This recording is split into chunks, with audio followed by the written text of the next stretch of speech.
So welcome to the Beginning Ham Radio meeting series. This is sponsored by the Portland Amateur Radio Club. And this meeting for February 4th, 2021, we're going to be talking about radio nets. And so our agenda tonight is we will have a couple of announcements. Then we will introduce some of our first time meeting participants. So if this is your first time at this meeting, feel free to introduce yourself. Our weekly topic tonight we'll discuss for about 30 minutes, and then we have the last 60 minutes will kind of just be general questions and answers, either on the meeting topic, radio nets, or anything else you'd like to comment or have questions on for ham radio. I did see a few people had questions on things like renewing your ham radio license through the FCC. Somebody else had some questions on digital modes. So we'll hopefully get to some of those questions too. And we have a few people on tonight. Dan Presley, Marino, I see he joined. ATN is joined. And these are people who will be helping answer some questions and also talk a little bit about radio nets tonight. And Nick, I see Nick is on. Cool, so some announcements. Portland Amateur Radio Club, we have our monthly Zoom meeting, the second Monday of the month, and it's at 7 o'clock. That's the second Monday of the month is actually this Monday, this coming Monday, on the 8th. So if you'd like to join one of those, if you just go to our website, www.w7lt.org, and click on the link on the first page, you can register for that meeting just like you registered for this one.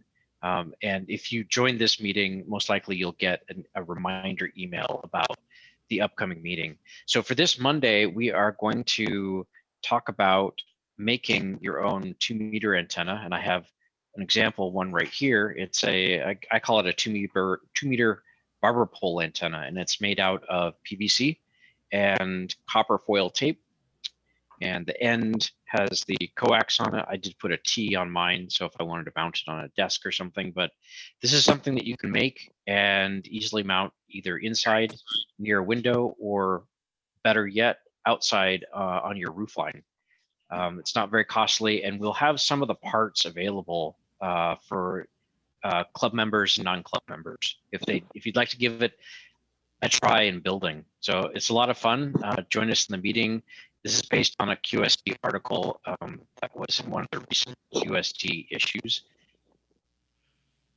But some of the directions are a little confusing, and during the meeting, we'll kind of walk through the construction and kind of help everybody find better ways to construct the antenna. I've been putting the beginning radio meeting video archives, so the video recordings of this meeting and previous meetings will be on the www.w7lt.org website, and it's on its own page called Beginning Radio or Beginning Ham Radio, and then future beginning radio meeting topics are also listed there. So if you want to see what's coming up in a future Thursday night meeting, go there and take a look. All right, so if this is your... This is Patrick. Oh, hey.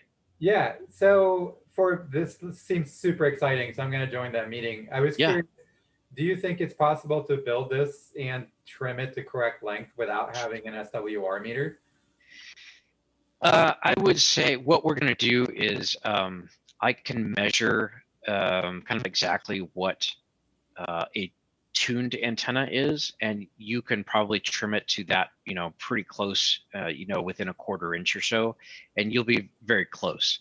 However, one of the things that we are going to do or try to do is possibly meet up at an outside location, and we can bring a SWR meter, and so anybody that wants to tune up will be outside wearing masks, and we'll just kind of give you the SWR tuner and help you tune it up. It's actually pretty easy to tune, and it really teaches you a lot about tuning antennas, just because you'll see the kind of instant result once you start trimming or adding back the copper foil tape. Sounds wonderful. So great question. Yeah.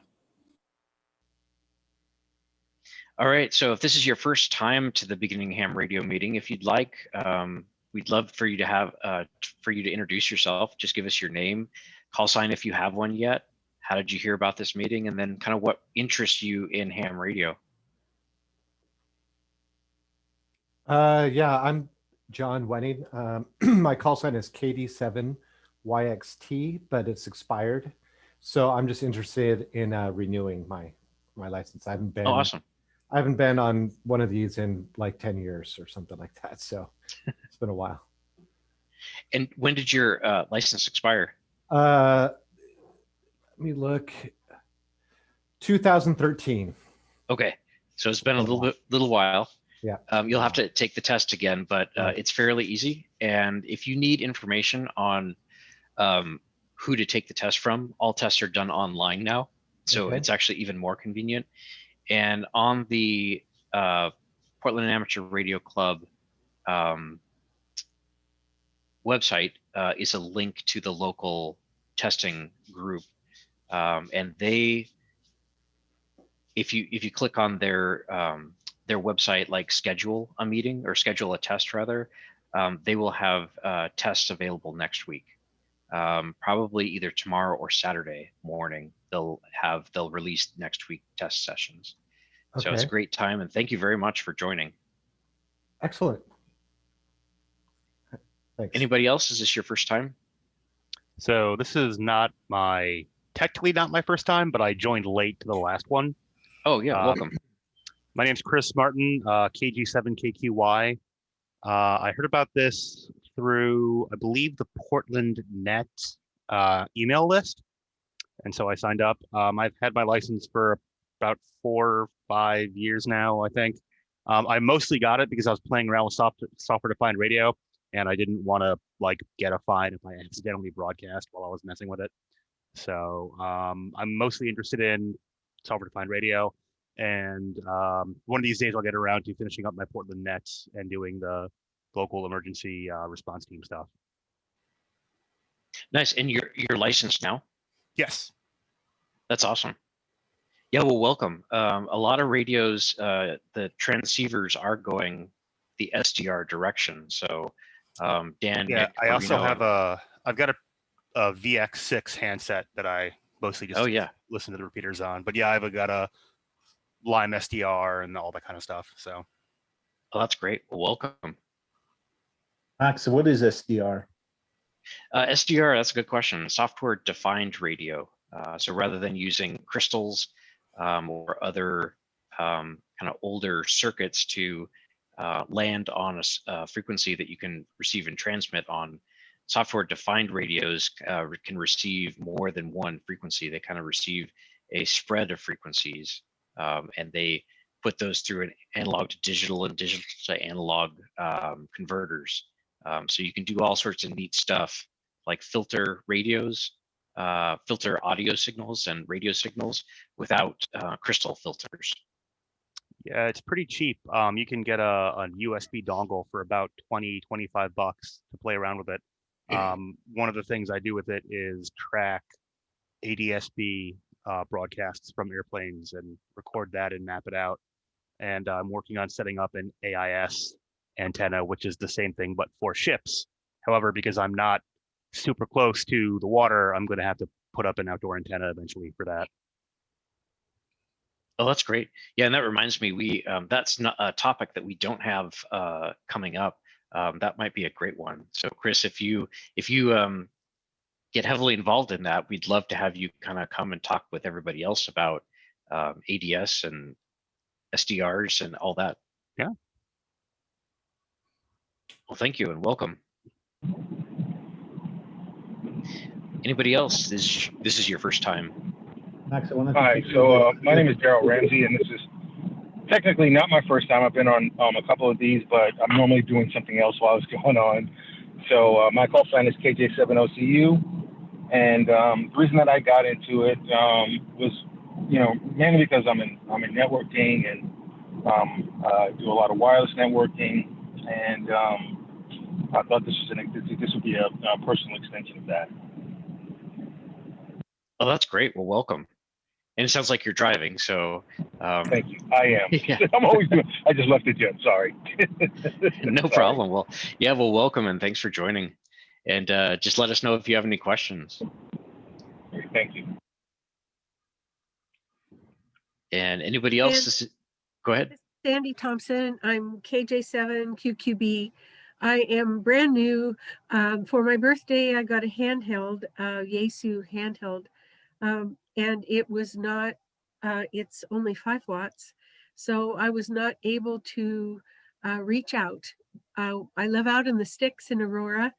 And for a Christmas present, I got a Yaesu FTM 300, which is a mobile radio that it seems to be powerful enough for me to do what it is that I need to do. I heard about the meeting just by going through the website. I am looking around and seeing what I can find. I was originally, I wanted to do amateur radio because we live so far out, and we will be the last person on the face of the earth that anybody comes to rescue if something terrible happens. And no one in our entire dead end road neighborhood of an entire mile is interested in anything having to do with disaster preparedness. So we have all the disaster stuff here. We have everything, but the one thing I was missing was a ham radio and my license. So I took my exam at the end of the fall, and I was just ecstatic to have passed. And the gifts that I was given were just wonderful with regard to ham radio, but I am such a novice. I really need to know about everything. Well, that's great. And I think that there's a lot of people here with kind of the same questions. It's great that you already have, it sounds like a couple of radios and you kind of know what you want to do. So I thank you very much for joining. And if you have any questions on like your specific radio or challenges or your specific antennas, just let us know kind of during the Q&A session, which is going to be coming up in about half an hour. If I could also say one more thing. Yeah. I was, of course, you can't get out with a handheld in this place. We're full of trees and so far out. So what I did was I have also one of the gifts was a mag mount antenna, and I put it on top of a pizza pan, and it's sitting on top of my file cabinet right now. And with that mobile radio, it seems to be able to go a long ways. But one of the other gifts was a beautiful antenna that when the weather gets better, I plan on putting it outside. But that mag mount on a pie tin really, really worked. That's great. Yeah, definitely outside is going to be better, especially if you're running 50 watts. Try not to get too close to the antenna. But the antenna that we're going to be building is something that you could actually, once you built it, install it on someplace outside. We have some good ideas on how to waterproof it too. Hey, Sandy, what is the external antennas you got for Christmas? You know? It's I'm sorry, I think it's called a dipole antenna. It's on a 15-foot PVC pipe, and the antenna is on the top. And I planned on putting it on the roof of the second floor of the house on a 2x6 fascia that's up there. And I think it will be far enough up. It won't even reach halfway up through the trees, but I think I'll get better transmission and reception with it. But it looks like a U with one side taken off. And when I looked into the book that I used for taking the exam, I think they called it a dipole antenna. I think there might be a J pole, but J-pole? yes, because it looks like a U with one segment cutting Exactly. out. Like a J, yes. Exactly. It's a very popular design, exactly geared towards as a first antenna. And also for the record, this is Marina. I just want to mention that there in Aurora, there is actually a company that makes very popular antennas for high frequency. It's called Precise RF. Perhaps it's not in your corner of Aurora, Oregon, but somebody in your town. Precise RF. Yes. And so, look them up on the internet. Perhaps they might be just a block from you, or maybe a couple of miles. Okay. Thank you. Awesome. Thank you, Sandy. Anybody else that would like to introduce themselves? My name is Nori, and my call sign is KJ7IBJ. And I heard about this meeting from an email from Bruce Schaefer. And I'm learning ham radio because I am part of the Portland neighborhood emergency teams in the Taborvilla area. And I just recently got my amateur radio operator certification. And I'm learning to do net control and handle traffic, that kind of thing. Awesome. Well, thank you, Nori. And you have a lot of fellow net participants that have come here for the exact same reason. So it's great you got your license, and hopefully you'll stick around and come back in future meetings so you can learn a little bit more. Thank you. Awesome. Anybody else, first time that you'd like to introduce yourself? I'll jump in. My name is Rowan, call sign KJ7FXQ. And I live in the same neighborhood as Nori. We're on the same net team. So just gonna say all the same things that she echoed as well. Nice. Well, welcome. Anybody else that'd like to introduce themselves? Hi, go ahead.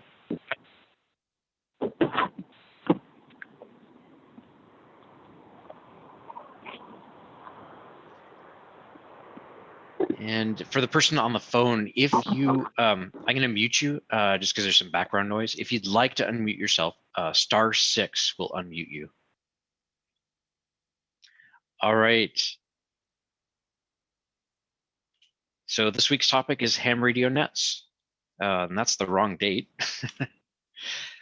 All right. So to start out, what are and why amateur radio nets? And net really is a common time and frequency where people meet, generally on the air, and they will exchange information.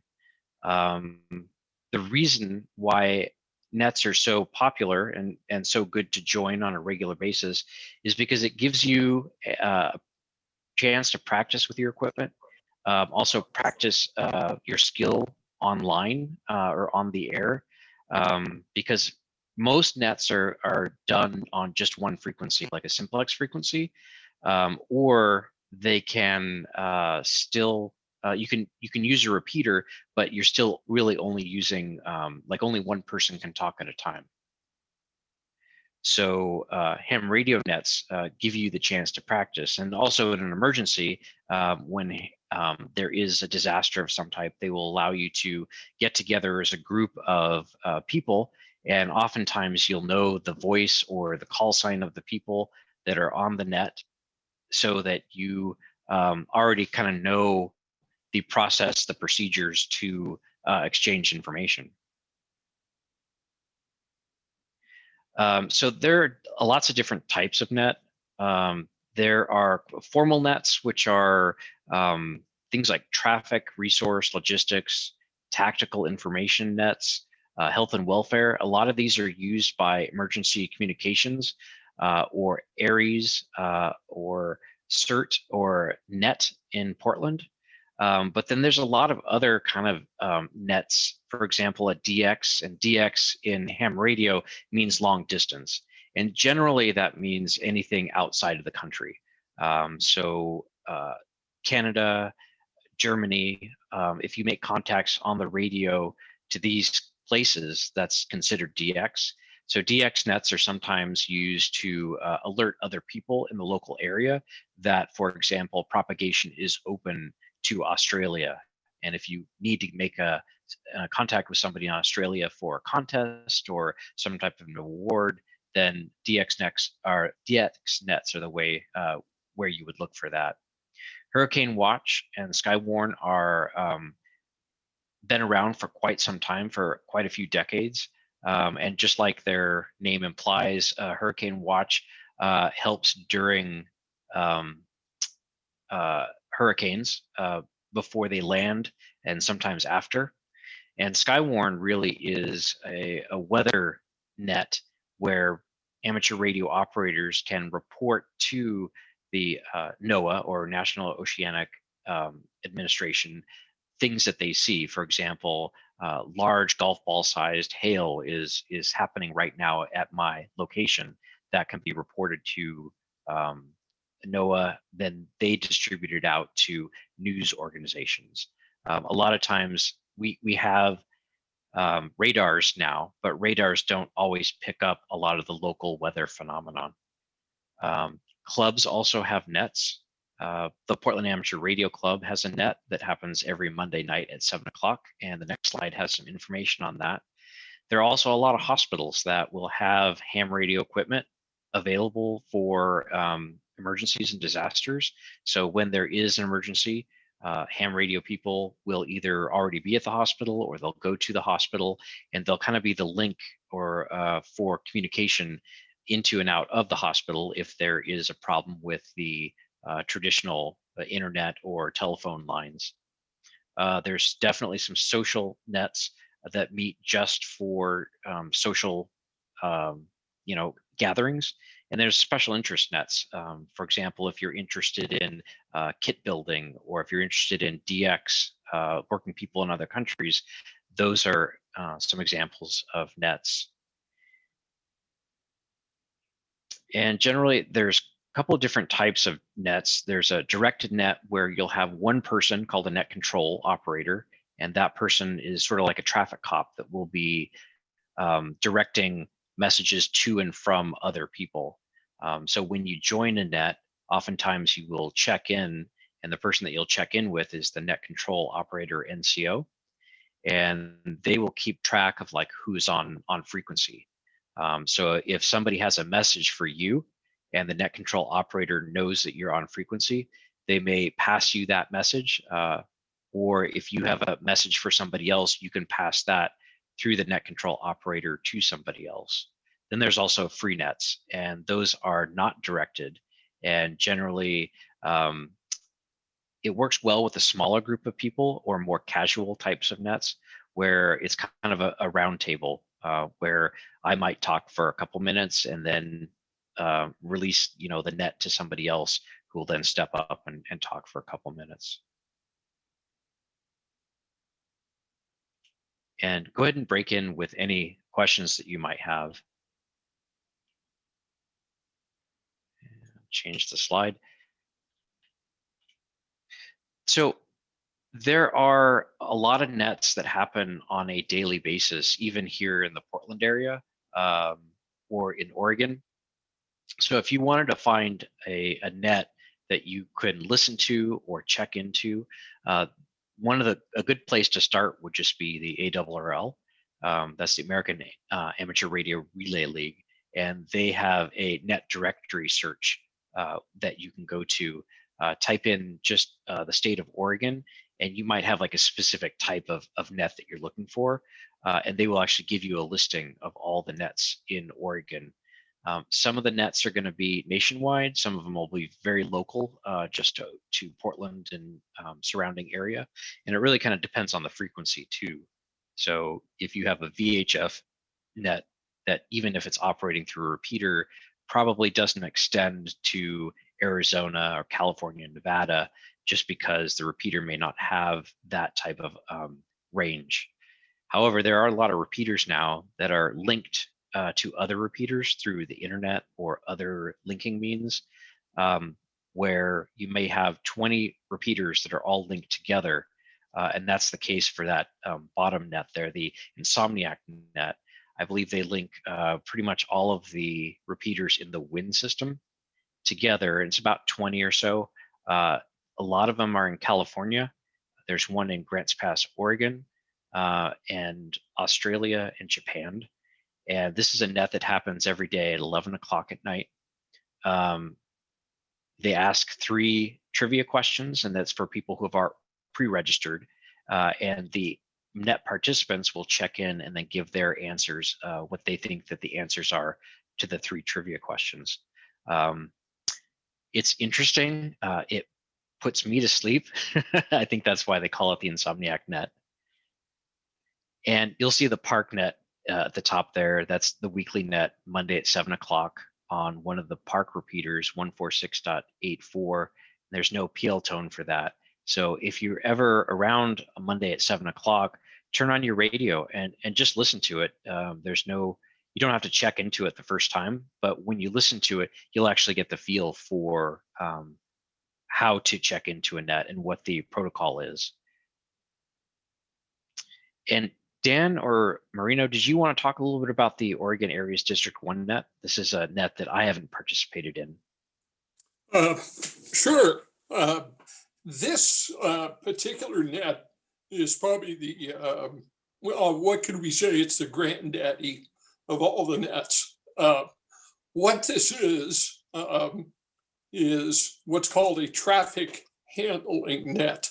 And basically its purpose is to move messages actually worldwide.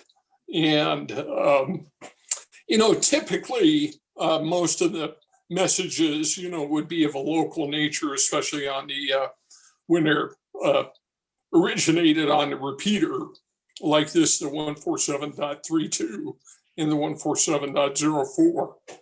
And I'll talk about those in a minute. But this history of traffic handling actually goes back to the beginnings of ham radio well over 100 years ago. The national traffic system was designed, at a time when, long distance communication was something, that most people just imagined. But it has continued to this day. Kind of, these days, obviously, under normal conditions, you have many different ways to communicate through email and through, cell phones. But the net continues, in case of any kind of emergency, this is like a fully fledged system that's in place and, ready to spring into action. So it's 365 days a year. And it's actually at 7:30 every single evening on these 2 repeaters. Excuse me, while I have some trouble sometimes with the voice.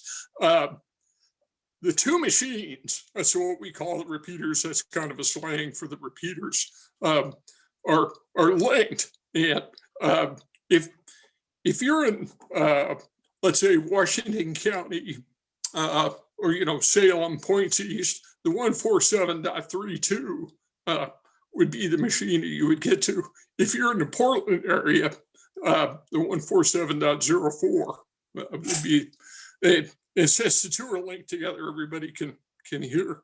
But this is actually the net that I'd started listening to first, because this, as I said, is really what the fundamental story of nets is all about.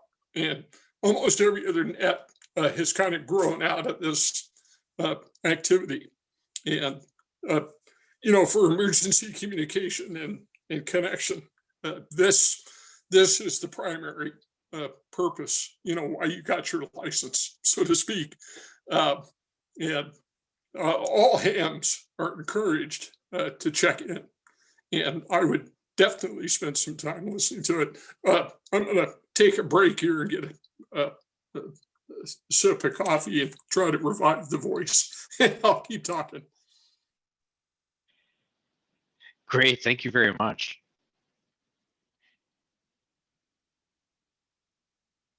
The Insomniac Net, and we're talking about linked repeaters a little bit.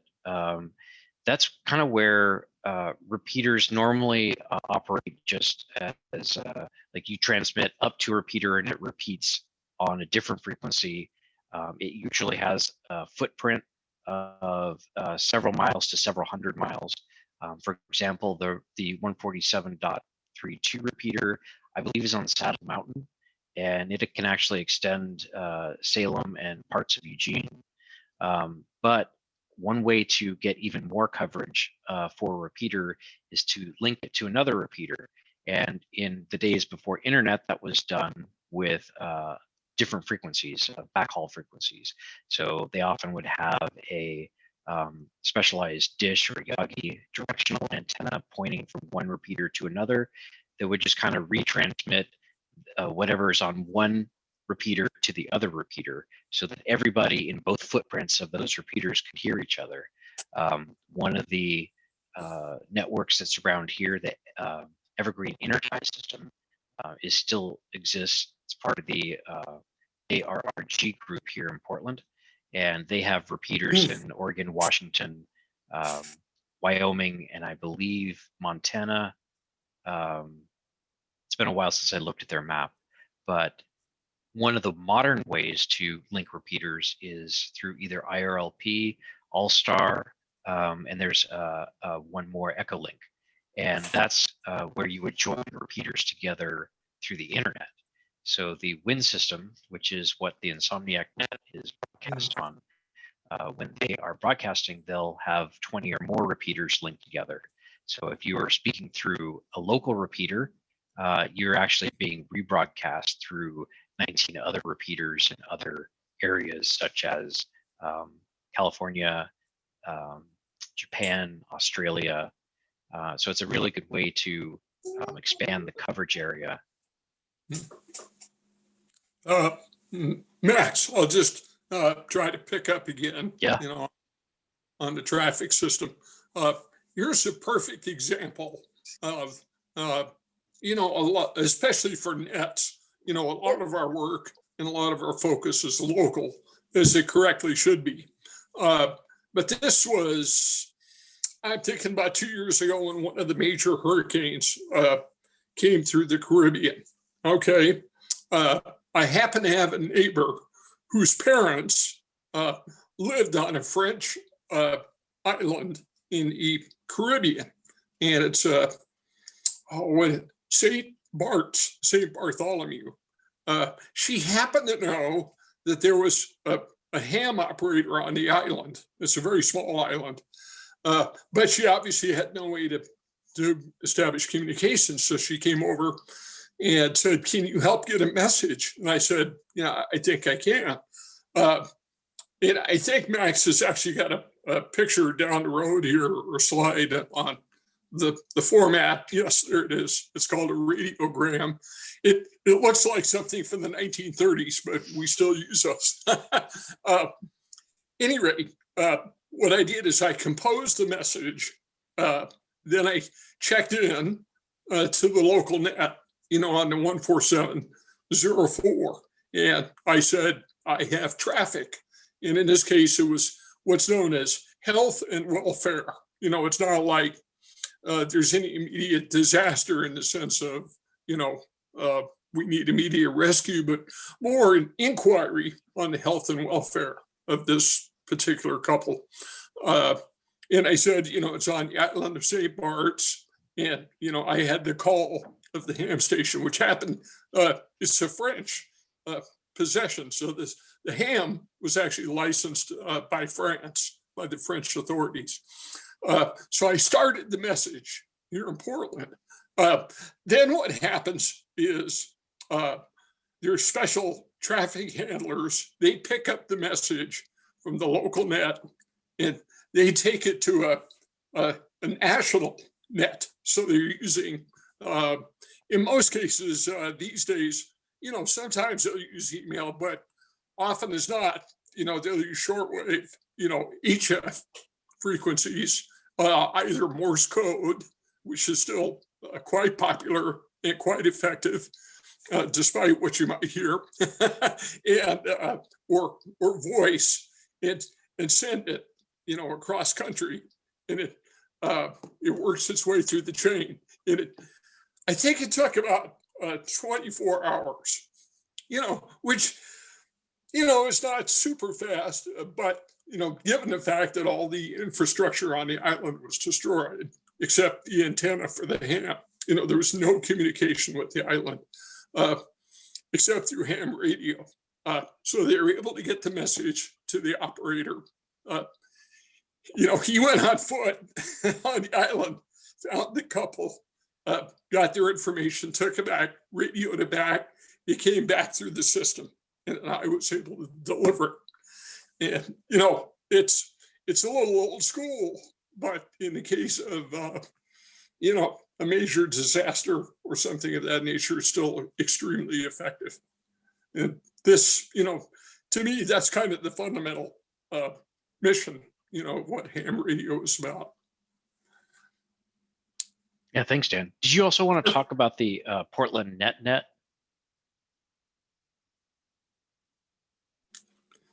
Let's get Marino in on that. All right. The net-to-net, the Portland net-to-net is a meeting on the air of the net group.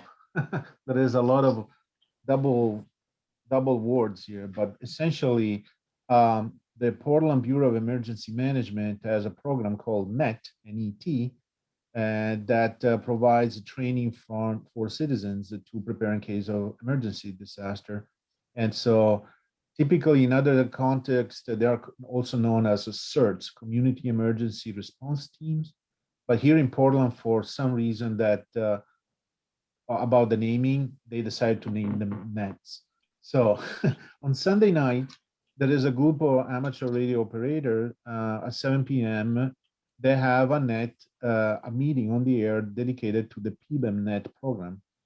And so generally that's an area where people go and trying to get introduced to how to, check in and report their presence on the air with their small portable transceiver or things like that. And so it seemed very similar in scope to this effort here to be welcoming to beginners. And so you should check it out. I should also mention that there is another daily net that is very regular, and it is called the Northwest Traffic and Training Net, and also known as NTTN Net.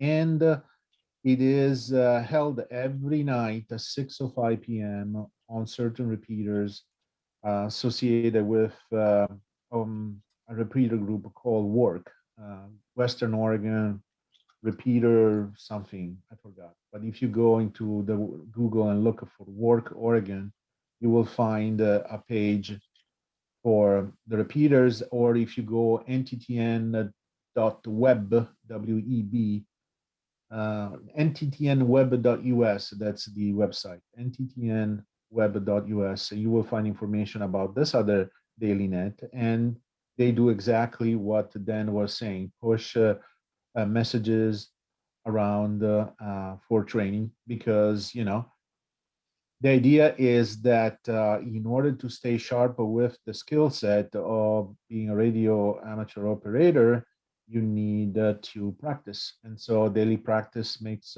perfect. So that's it. Awesome. Thanks, Marino.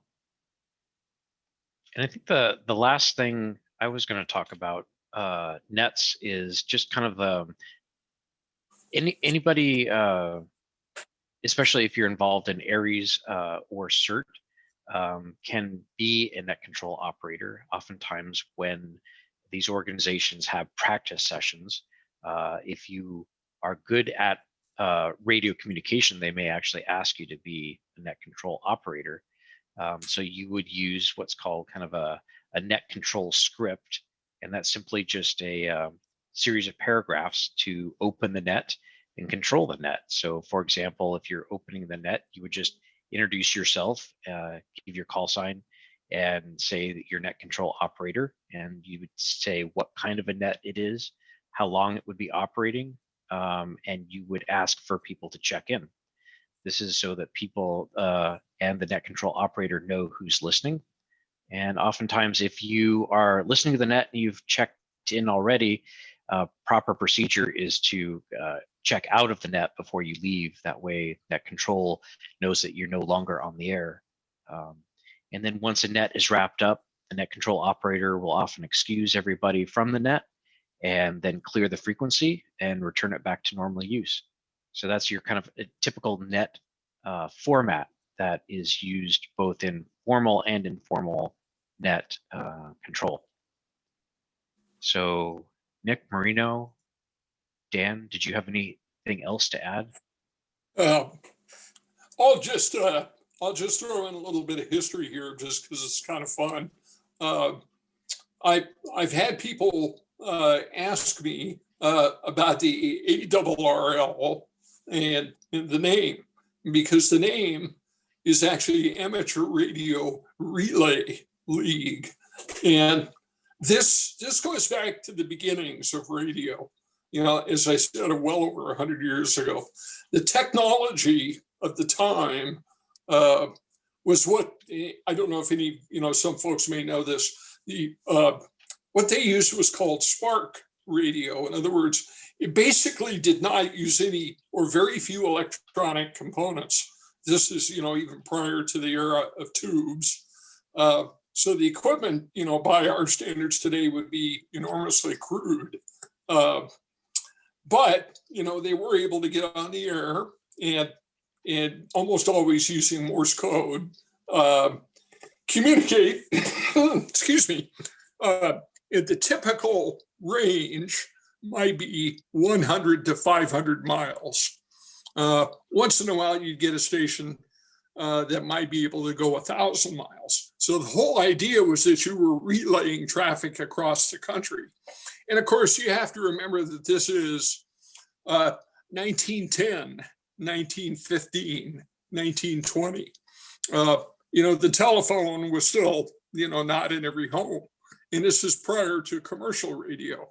So therefore, that's one of the things with the name Relay League. And special stations were designated to be relay stations, and they could relay messages, back and forth across the country, which at the time, was simply amazing, because there was practically no other form of communication. And that tradition, that's kind of what the National Traffic Service grew out of. And there's still a lot of operators on the shortwave and high frequency bands that will handle traffic, as I mentioned, and many of them using Morse code. So if that's something that ever interests you, that's a whole other world of ham radio, but a lot of fun. So just kind of a little explanation there of what you're, so what we see is just the tip of the iceberg. There's this whole other spectrum of emergency communication in history, which is, really fascinating for ham radio. Yeah, let's open up the floor for questions and see what question people have. Questions. I have a question I'm going to read just from the chat. Sam's asking if a computer or a tablet can be used as an SDR or software-defined radio without an HT or other radio. My answer would be not necessarily to transmit on the RF, so over the air. However, there are a lot of ways using a computer or a tablet or a smartphone to actually receive and transmit over the internet to different repeaters or other simplex frequencies. And as an example, the repeater on Mount Hood, 14712, I believe, has a net every Sunday at 7 o'clock, which is for the Clackamas County Aries.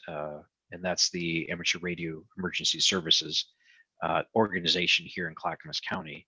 And so if, for example, you were on vacation in Hawaii and you wanted to check into that net, you could just bring your smartphone along and use the app for Echolink and check into the net using the internet. So your voice from your smartphone in Hawaii would go to the repeater, be retransmitted out to the repeater, and once you're done checking in, then you would be hearing everything that is going on the repeater.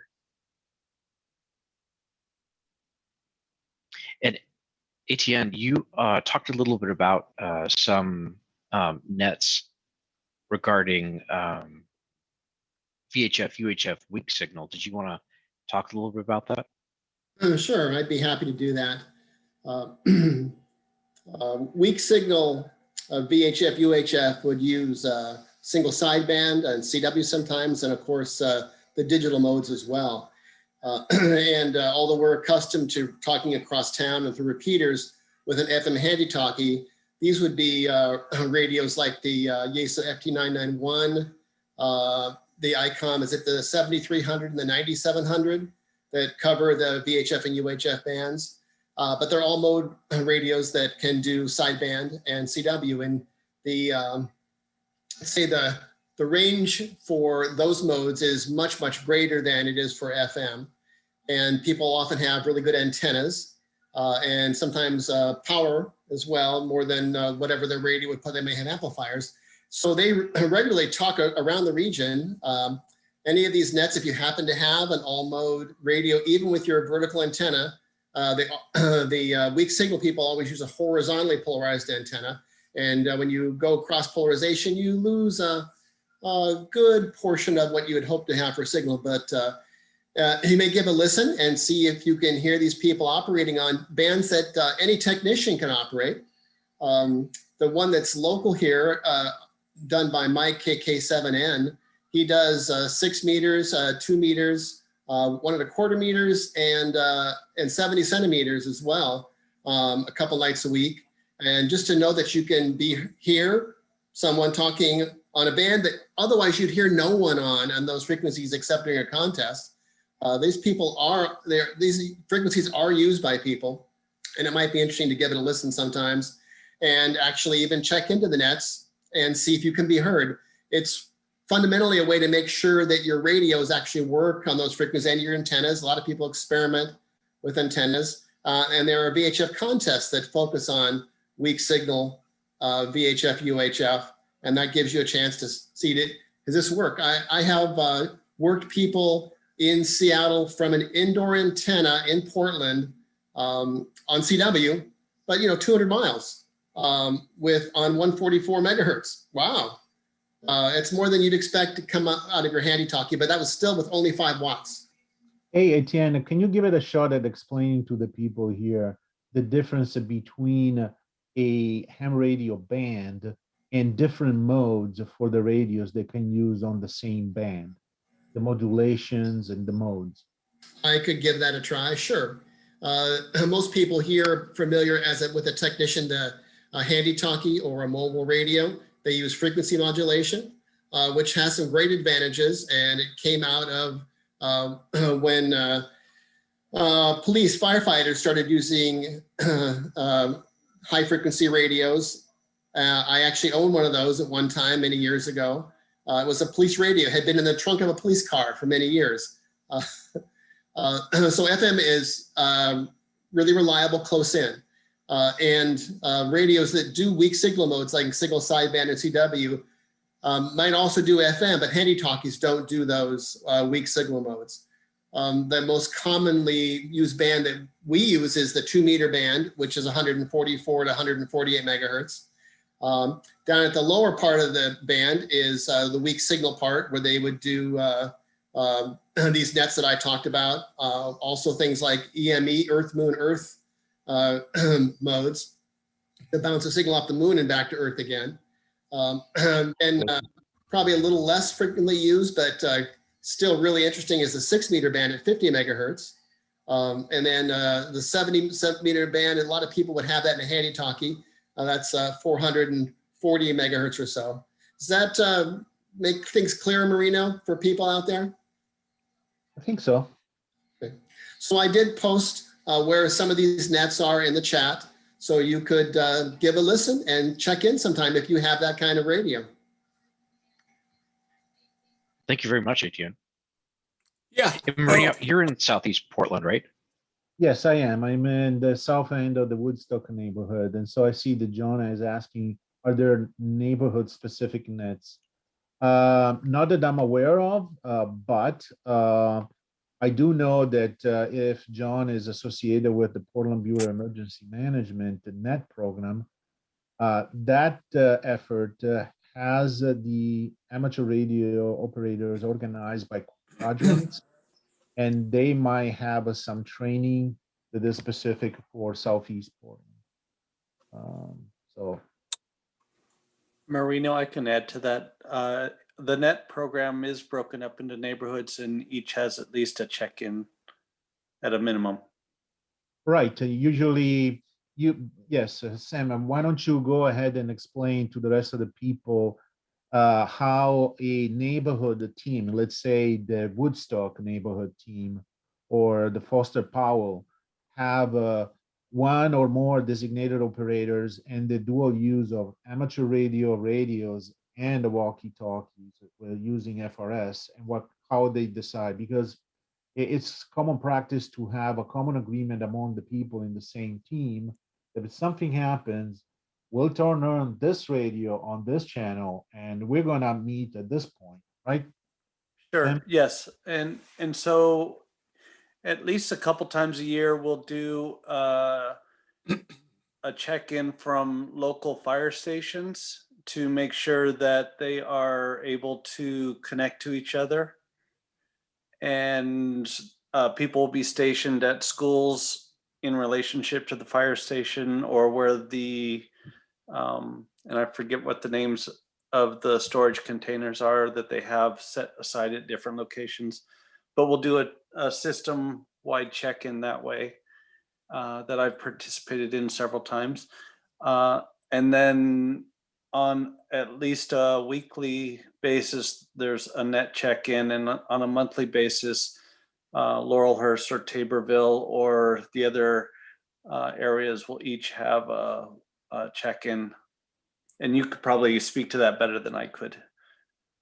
Well, yeah, you said it all. So basically, there are periodic, exercises where people associated with the PBIN net, they go to and trying to connect to the fire station and also to the PBIM ECC, the Emergency Coordination Center. So I forgot what is the street, but on Southeast Powell, on the way to Gresham there is the Emergency Management Office, and there is a building with lots of radios and all the major people monitoring the systems for the city, the water, the radio, the utilities, and so on. And so they practice communication between the ECC and the fire stations, and the ECC and some other buildings like schools or community centers that could be important for coordinating response at the city level in case of emergency strikes.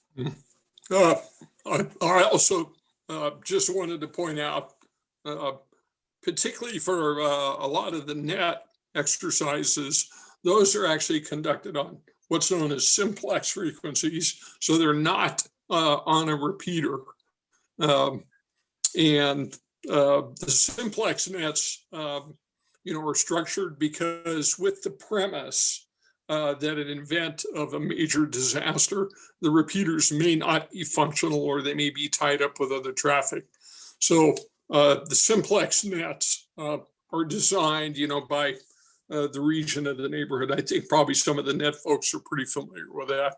In fact, I think there's an exercise coming up. It might even be tomorrow night. I believe there's a simplex net exercise, and that one would be worth checking out if you're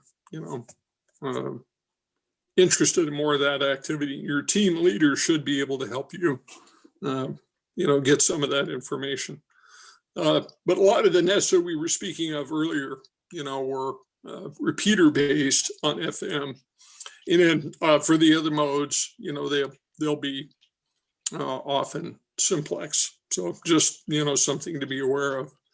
And if you have questions about what that means, feel free to ask the difference in those. Hey, Max, I just wanted to jump in here. This is Nick, KI7PTT. I did see some chat about which is a good net to join if you're a beginner. So Multnomah County Aries has a weekly net on Wednesday. I can put a link in the chat for finding the particulars. But if you listen to the net, you'll hear that the various teams will all check in, and at the very end, the net control will ask for any unaffiliated stations if they want to check in. And essentially, you just drop your call sign in there, and they say, thanks for joining the net, and that's it. So for you guys very new to this, it's a real nice, easy way to just get your radio to transmit and get somebody to hear you. So I'll put a link to that in the chat. Thanks. Yeah, thanks very much, Nick. And I actually was able to check into that net from Oregon City. A lot of nets, like Nick mentioned, they either call people that have checked in before, or they will call people by area. For example, like the Portland area. Since I was neither a member of their group or in Portland, at the very end, they'll ask for visitor check-ins. And so I just gave my call and checked into that net. Thanks, Nick. Any questions on nets, or at this point, anything ham radio related? Max, this is Lee. Hi, Lee. Hi, just have a comment on the Simplex nets. I live in Laurelhurst, and we do have a Simplex training net every Monday night at 6 p.m. On a UHF frequency, and I can place that in the chat if you'd like. And anybody that would like to check in with us, we'd welcome it. It's just a training net, like Marino and Dan have been talking about. So we'd welcome participation if you can reach us on Simplex. That's great, thank you, Lee. And yet, for people like Sandy and others who you're not quite, you're very new to the radios that you have and the antennas. I really encourage you, even if you're not necessarily interested in what the topic of the particular net is, like emergency communications, go ahead and listen and check in, because it'll really kind of tell you where you can and cannot check in. In general, if you can hear the net, you can most likely transmit to it, but there are exceptions to that. I actually have another recommendation for Sandy, since she's in Aurora, and that is also a little closer midway to Salem.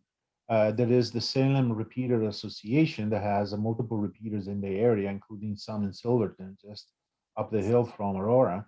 So I think for Sandy, it would be appropriate also to make acquaintance with the community of ham radio operators in Salem. And so I will put in chat that there is a link to a website about WA7ABU, one of the major repeater operator in Salem. Yeah. Thanks, Marino. Yeah. Max, there was a question, I think it was from Sam in the chat. And I was going to jokingly say, if you've got about 8 hours, we can go over it, which is beginning HF antennas.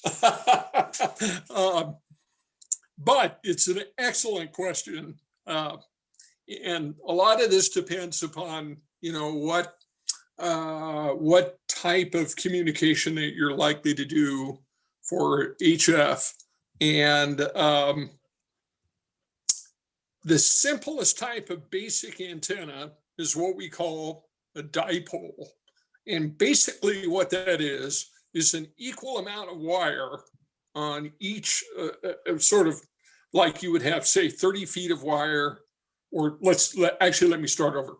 For instance, one of the more popular bands for HF radio is 40 meters, and that's like 7 megahertz.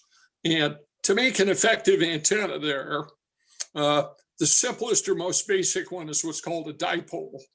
And basically you would be using a 66-foot antenna with 33 feet on the side. Then you would have a feed line that attaches in the middle. Now, of course, the problem is, not everybody has,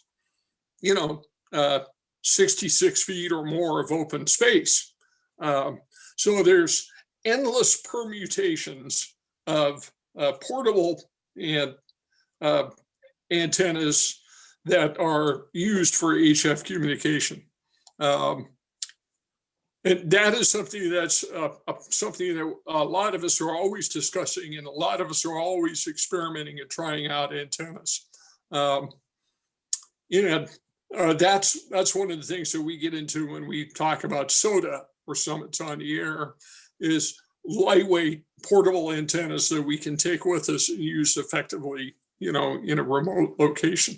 I see Max has put up some basics there, and this is probably a really good place to start. And it looks like Etienne has got some comments. Etienne, why don't you step in here and kind of give your perspective on that?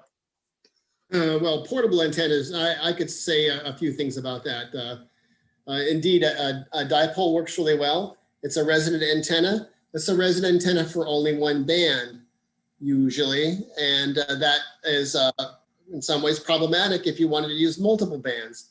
There are ways you can do it. People actually make a, gosh, what are they calling it? A dipole with essentially clip leads that you could change the length of, as you described it, 33 feet on each side. For a 40-meter antenna would be like about 16.5 feet on each side for a 20-meter antenna. So you could just actually open and close some clips to change your antenna from one band to another. And a lot of people do use that portable, and you can actually use that in your backyard as well. Putting up antennas with maybe throwing up a string over a branch is not a bad way to do a portable antenna. A lot of people actually use also telescopic fiberglass poles, very inexpensive ones because you end up breaking them, to put up an antenna. Dipoles are a little hard that way because that pole then needs to carry both wires and a feed line down the middle. So some other antennas that people use would be end-fed half waves. It's also essentially really a dipole, but instead of feeding it from the center, you feed it from the end. And any of these antennas you can actually get commercially to save yourself some of the anxiety about tuning your own antenna. Max's example, really fun to actually do that and see how it works with antenna analyzer. Totally true. I have a terrible time tuning antennas. I don't know what it is with me and antennas. I eventually get them to work, but it doesn't go smoothly for me. I don't know why. Yeah, that's all right. We've all broken a few telescopic poles. And another way actually to get multiple bands on the same antenna is to actually use an antenna tuner, either auxiliary to your radio, or some radios actually have them built in, and they can actually then perhaps tune an antenna for 40 meters, 30 meters, 20 meters, and maybe 17 successfully. And you could use just then one antenna for 4 bands. So a couple different ways to go for a portable antenna that you could put up and down or have in your backyard or on a mountaintop, whatever you like. We'll be talking about that, I guess, in a couple of months. Anyone, Marino, Max, anything I should amplify here? No, I think that's a dipoles definitely, or wire antenna in general, I guess I should say, is definitely a great place to start. They get expensive and complicated once you start getting into Yagis and other types of antennas. But thanks, Etienne. Yeah, I think it's, yeah. I didn't say wire, but yes, yeah. I adore wire antennas. They're really easy to carry. And if you do it right, you don't get tangulation. Yeah. Yeah. Yeah, and you learn so much by building, wire antennas and futzing with them. And it's kind of a process with when you're using HF radio as opposed to VHF radio, a little different process. If you're looking for something at a fixed location, then you're going to have to do a little bit of research because one of the variables that you're going to have to deal with, well, actually there's 2, is the height at which you are able to locate an HF antenna above ground, and also the local noise issue. These days, many of us in urban environments suffer, a lot from noise, from all kinds of electronics, solar panels, many things that generate noise. And that's part of the reason that popular operation has become so, or portable operation has become so popular, is that people can go out to, more remote locations, kind of away from, the urban environment and have a great deal of success. So, yeah. So I don't know if we answered your question, Sam, or if we made life more difficult, but I think No, actually, well, no. Do we you have did a lot. go ahead. You did help me. Yes, this is Sam. So I do like portable activations because I like running and I like hiking. So SODAs and PODA activations is something that I want to do more of. And then where I live in Southeast Tabor, I guess the winds were so bad that the previous owners actually put their TV antenna inside the attic to keep it from getting knocked down. So I was considering it, maybe trying to do a dipole of some sort in the attic at a low frequency or low wattage, just to experiment with that and see if that's an option for myself as well. Sure, that's definitely an option. I'll jokingly give the one of the oldest slogans in amateur radio antenna. As we always say, if your antenna didn't fall down, it wasn't big enough. So, So Sam, if you're interested in doing radio stuff and hiking and go up in mountains, just say the word soda 3 times, and you will see the smile lighting up on Etienne's face. He's your friend. Connect with him, you're done. Excellent. Yeah. No, a dipole antenna would be, and try it indoors is fine. The biggest thing is, contending with things like metal, ducting, and those types of things. You want to try to keep it as clear from that type of thing as possible. Yeah, thanks. Any other questions, amateur radio related, whether or not on nets and HF antennas? So I do have some questions about, or just if there's any resources on external antenna mounting. Like I mentioned, I'm trying to set up an AIS antenna, but I'm too far from the water to do it inside like I can with ADSB.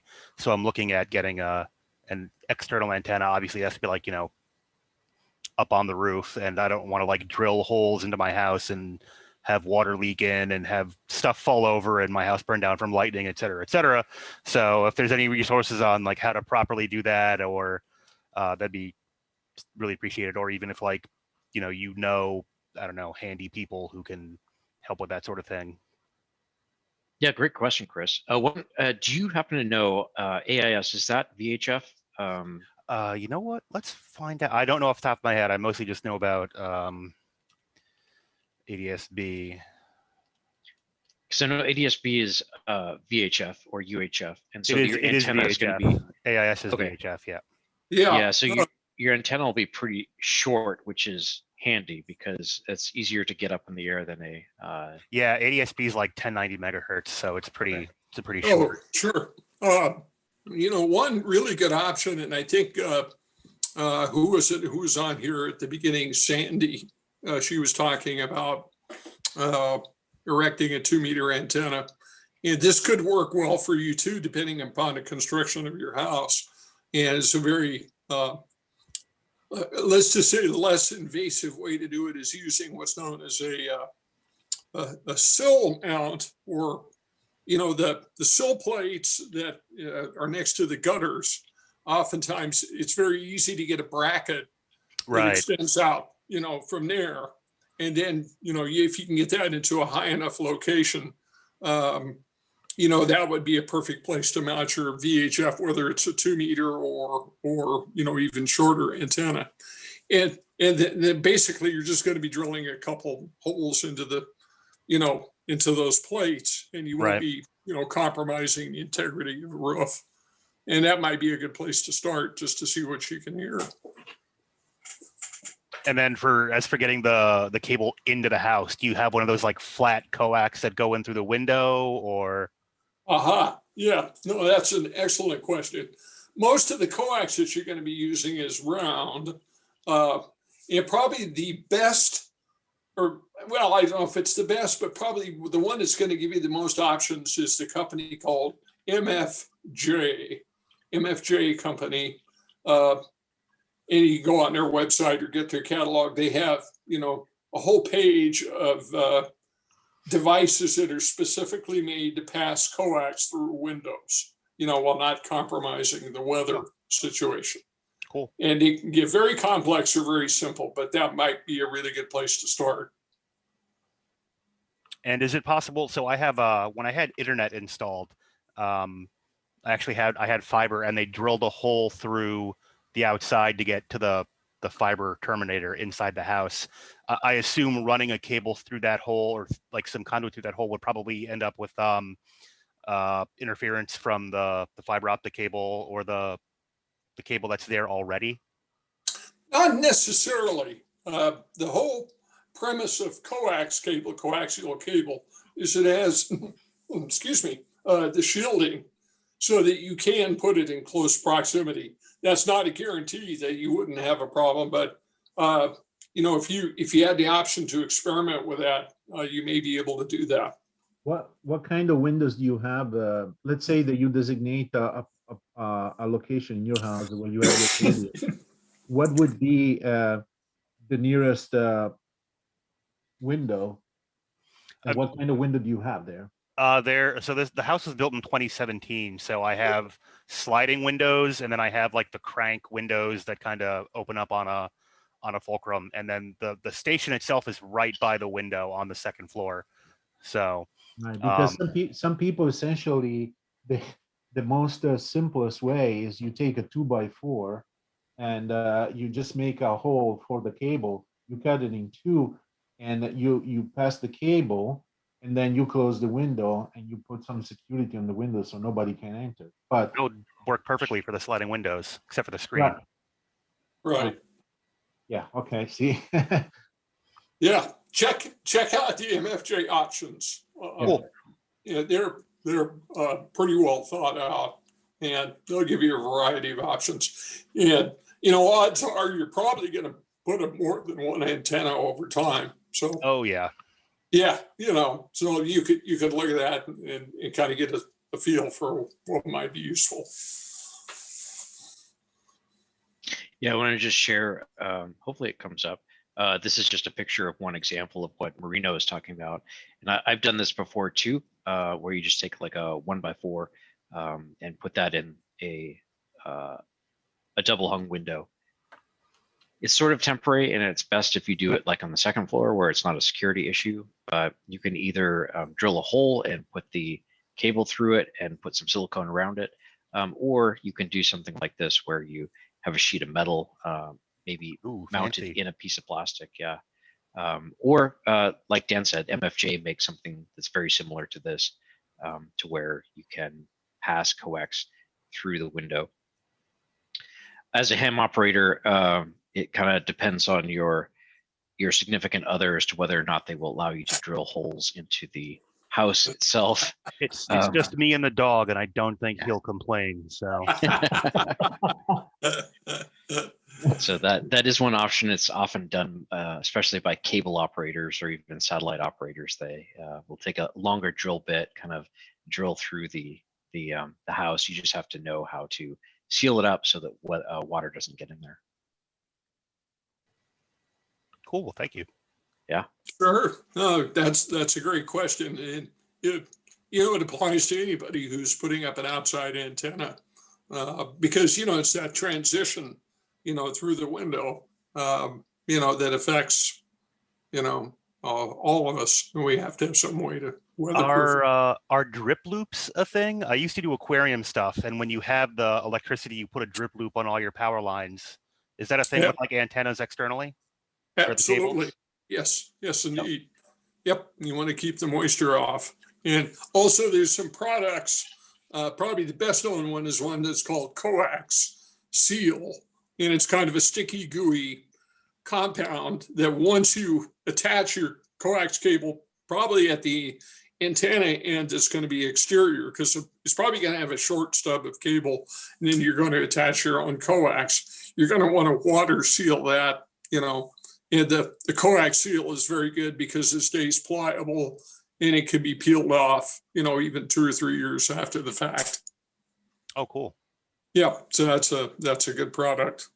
I sent you a bunch of links there. No, was it Sam or no?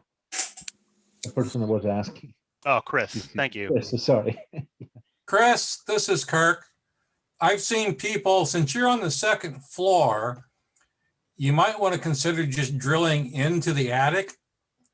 And if there is a attic vent on the end, on the gable, you could make a small hole in that vent and run your cable through it and get it out. And you wouldn't have to really drill the outside of the house. I've heard people doing that. Okay. What about grounding? Would these antennas need any special grounding? Because I mean, that there's like a grounding wire for the house. Would I have to run one down specifically for just these antennas, or is it good enough with the whole house being grounded? Not that lightning is a huge problem here, but no.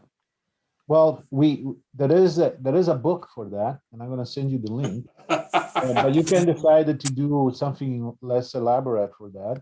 But even if you would decide something simpler, it's very good that you read this book by the ARRL because it's really good, and it doesn't cost much and explains all the misconception around grounding. There's and just to be clear, because it's easy to get confused on us, we have two different types of grounding. We have electrical ground, which is like what you're talking about, for static or lightning. And then there's also what's known as RF ground.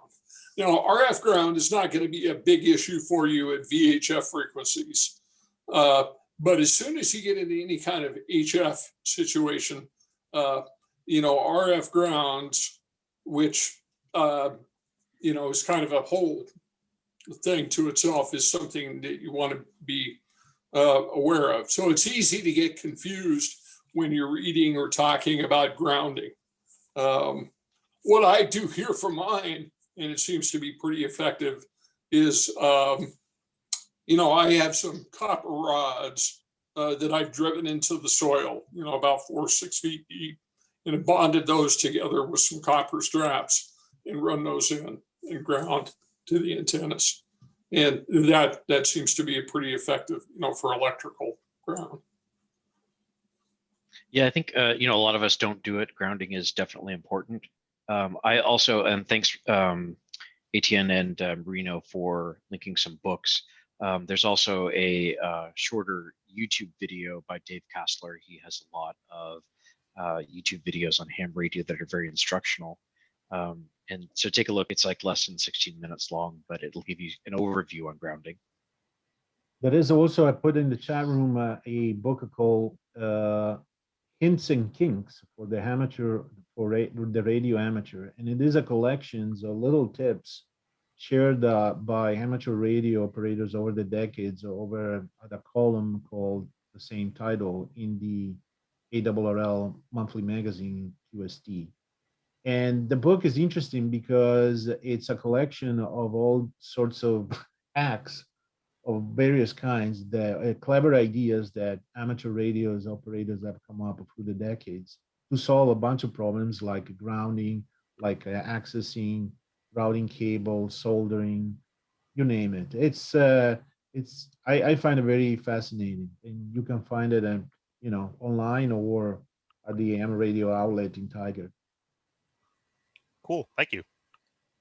Yeah. I would like to make a plug for the ARRL. There are National Radio Relay League, or American Amateur Radio Relay League, excuse me. They put out 4 monthly magazines, QST, and On the Air are 2 that would are very good resources, and they oftentimes will have discussions of things like grounding. So if you are a ham radio operator, please do consider joining. It costs about $50 a year, but the magazine that you get delivered to your door every month is well worth it. Max? Yeah. Lee, in reference to what Marino is talking about, this grounding and bonding book from ARRL is also available in the Multnomah County Library. That's great. Yeah, thank you very much, Lee. Yeah, the books aren't necessarily cheap, so any way that we can borrow a book is definitely a great idea. Well, for the future, one thing to remember is that if you're a member of the Multnomah County Library, if you ask them, they will often buy a book at your recommendation. They've done that twice at my recommendation, and I was completely surprised, but it was done very promptly, and it saved me the trouble of buying a book, and I could share the information with other people so they don't have to buy the book too. Nice. A reference book like this is you're going to use it not very often. So why have it sitting on your shelf if you don't need to?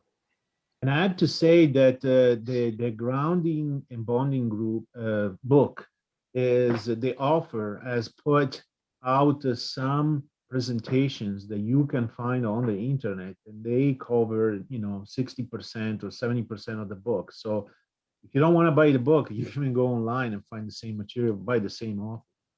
Yeah, Marino, I've seen the YouTube videos by Ward Silver when he talks about it, and actually they're better than the book. Yeah, he's a stellar. He's a great communicator. Yeah. Well, thanks very much. I think we have time for one more question. Anybody have a question about ham radio in general?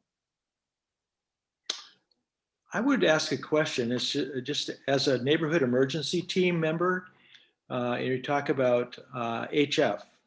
And I'm wondering if any of you guys can suggest or just talk about where does HF fit into neighborhood emergency teams? How would it be best used? I'll try to tackle that as best I can. It would not be a direct one-to-one correlation because HF, particularly in an emergency situation, is probably going to be more of a regional usage. And that's when some of the other organizations start to kick in, such as the Amateur Radio Emergency Service and, the Oregon Emergency Management. And this is kind of a question that goes back and forth amongst some of us that are both nets and, also interested in HF as to what kind of use and what kind of value this has. One specific item in regards to HF, one of the things that they've discovered, well, I should say it's really been around a long time, maybe rediscovered, and it's particularly grew out of the conflict in Afghanistan, starting back around 2001, 2002, is they started to realize that HF radio actually had some incredibly useful short range purposes and value that sometimes VHF and UHF could not support. And in particular, what this is called is near vertical incident skywave. A big mouthful, NVIS for short. The basic idea is that an HF signal will propagate upwards, as opposed to a VHF, which is line of sight. So what they found is they're in this mountainous regions, and they're trying to communicate with, a valley that's 20, 30, 40 miles away. And there was no way they could get over the mountains to VHF radio. But if they put an HF radio, right, or an antenna, maybe 2 to 5 feet off the ground, which normally you would say that's crazy. The angle of takeoff would be nearly vertical. So it would go up and reflect on the ionosphere and come back down at a sharp angle. So they would have excellent communication over a short range, you know, through obstacles. So there's probably more than you wanted to know, but you know, it's an interesting fact. Thank you. Sure. As far as you know, the formal structure of communicating, it's HF really comes into play, you know, when you're communicating, you know, out of the region, you know, and I like to think of it though for nets as a way to just get more familiar with, you know, your communications or whatever and extra skills. So that might be the simplest answer.